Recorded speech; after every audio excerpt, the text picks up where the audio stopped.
If you hate being told what to do, it often shows up quietly. A subtle pause inside you, a moment where something pulls back even if you nod along on the outside. It's not anger, and it's not defiance. It's more like your mind stepping aside to observe, as if something important just shifted.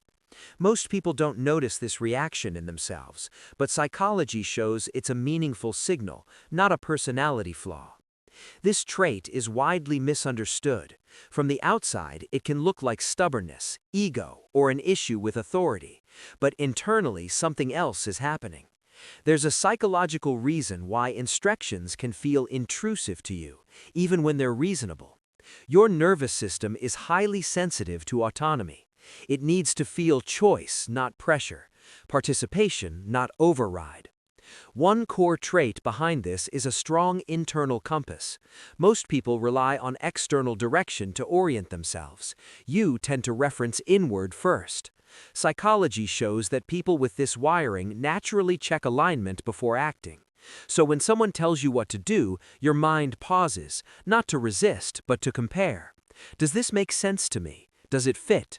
That pause is discernment. It's often misread as attitude when it's actually self-trust.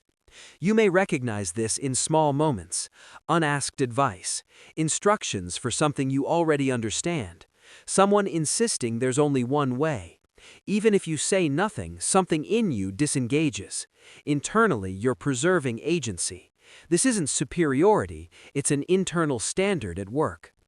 A second trait is deep ownership of your mental energy. Psychology shows that some nervous systems experience commands as demands, and demands are draining.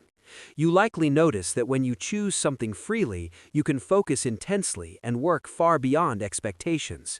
But the moment it's imposed, your motivation drops. Others see inconsistency. Internally, it's very consistent. Your mind responds to self-chosen direction. This wiring often develops early. When someone grows up feeling controlled, misunderstood, or emotionally unseen, autonomy becomes a form of self-protection, not rebellion, preservation. Choice becomes where the self stays intact.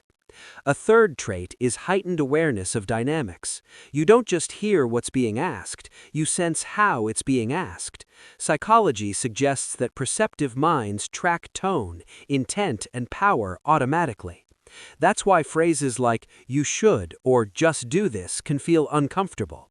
It's not the task, it's the implied dismissal of your thinking process. This often leads others to misjudge you as distant, but internally you're processing layers most people never notice. A fourth trait is selective independence. You don't resist all guidance, you resist misaligned or unnecessary control. When someone treats you as an equal, explains their reasoning, or invites your input, you're often deeply cooperative.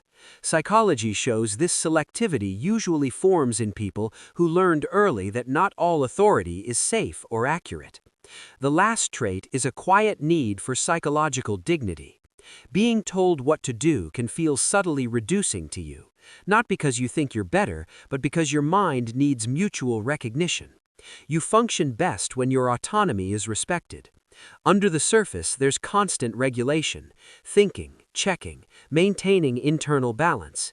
It can look simple from the outside. Internally, it's anything but.